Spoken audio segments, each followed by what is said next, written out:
بسم اللہ الرحمن الرحیم۔ نیت کا بیان تفصیلی اور لمبا۔ الحمدللہ، عبادت کی اصل روح نیت ہے۔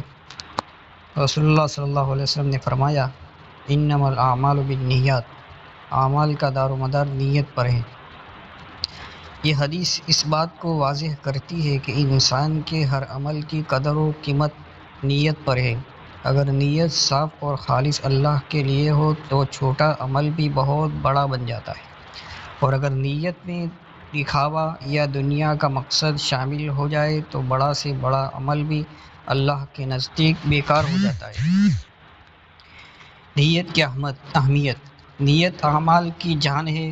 جس طرح جسم روح کے بغیر مردہ ہے، اسی طرح عمل نیت کے بغیر مردہ ہے۔ نیت عمل کی نوعیت کو بدل دیتی ہے۔ ایک ہی عمل نیت کے لحاظ سے مختلف شکل اختیار کرتا ہے۔ مثال کے طور پر کوئی شخص مسجد میں بیٹھا ہے، اگر نیت ذکر، تلاوت یا عبادت کی ہے تو یہ عبادت ہے۔ اگر نیت صرف آرام کرنے کی ہے تو وہ آرام ہی شمار ہوگا۔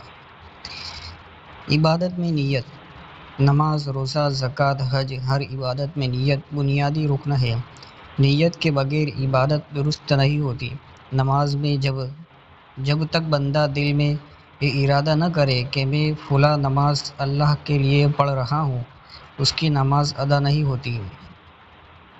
نیت اور اخلاص۔ نیت کو خالص کرنا سب سے بڑی جدوجہد ہے۔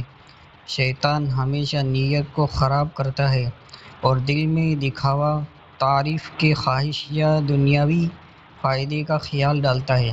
اس لیے ہر مومن کو چاہیے کہ اپنے ہر عمل سے پہلے دل میں یہ طے کرے، میں یہ عمل صرف اللہ کے لیے کر رہا ہوں، اس میں نہ دکھاوا ہے، نہ ریا، نہ دنیا کا کوئی مقصد۔ نیت کی برکتیں۔ چھوٹا سا عمل بھی نیت کی وجہ سے بڑا ثواب بن جاتا ہے۔ نبی اکرم صلی اللہ علیہ وسلم نے فرمایا، اگر کوئی شخص اچھی نیت سے اپنی بیوی کو کھانا کھلائے تو وہ بھی اس کے لیے صدقہ شمار ہوگا۔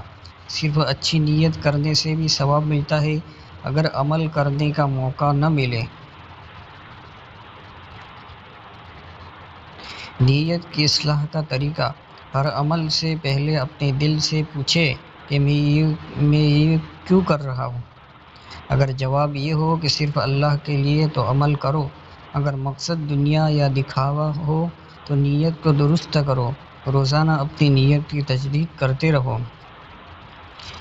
نیت مومن کی اصل ذمہ داری ہے۔ اگر نیت درست ہو تو عمل چھوٹا ہونے کے باوجود مقبول ہو جاتا ہے۔ اگر نیت خراب ہو تو بڑا سے بڑا عمل بھی ضائع ہو جاتا ہے۔